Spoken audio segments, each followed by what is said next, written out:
जो लीवर की बीमारियां होती है ये 4 रूपों में वर्गीकरण किया जाता है, जिसमें सबसे कॉमन होती है हिपेटाइटिस। हिपेटाइटिस के कई कारण होते हैं, उसमें से सबसे ज़रूरी होते हैं अलग अलग तरह के वायरस के इन्फेक्शन, जिसे हम कहते हैं विषाणु के इन्फेक्शन।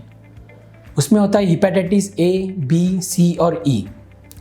हिपेटाइटिस ए और हिपेटाइटिस ई ये 2 तरीके के वायरस दूषित खाने और दूषित पानी से फैलते हैं।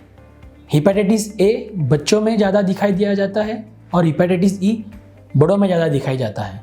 हालांकि जब हिपेटाइटिस ई गर्भवती महिलाओं में होता है तब वो काफ़ी खतरनाक और जानलेवा हो सकता है। इसके बाद आते हैं हिपेटाइटिस बी और हिपेटाइटिस सी। ये 2 तरीके के वायरस खून से फैलते हैं।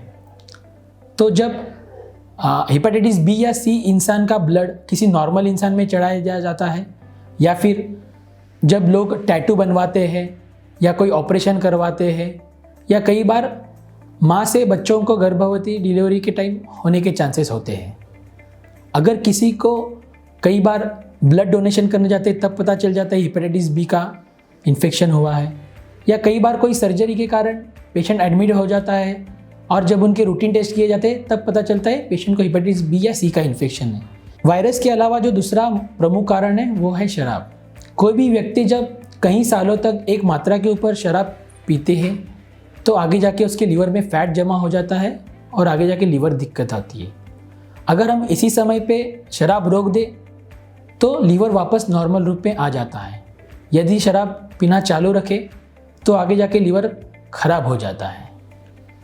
वायरस और शराब के बाद जो तीसरा नंबर है और आज की तारीख में जो सबसे महत्वपूर्ण कॉज है वो है NAFLD, मतलब non alcoholic fatty liver disease.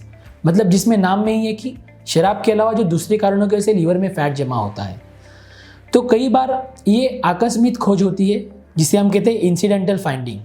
कई बार लोग किसी और वजह से जाते हैं हॉस्पिटल में जहाँ पे सोनोग्राफी की जाती है और उस सोनोग्राफी में पाया जाता है लीवर में फैट जमा हुआ है, जो रिपोर्ट में लिखा जाता है फैटी लीवर। इसके 4 प्रमुख कारण होते हैं। एक है मोटापा, दूसरा कारण है uncontrolled sugar, uncontrolled cholesterol level और अनकंट्रोल्ड थायराइड लेवल।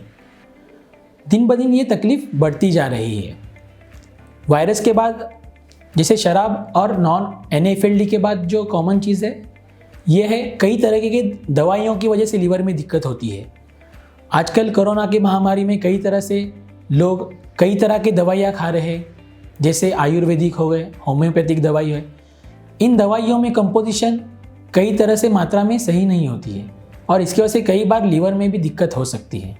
तो जब भी आप ये दवाई लें तो आप ज़रूर प्रॉपर डॉक्टर से कंसल्टेशन करके लें।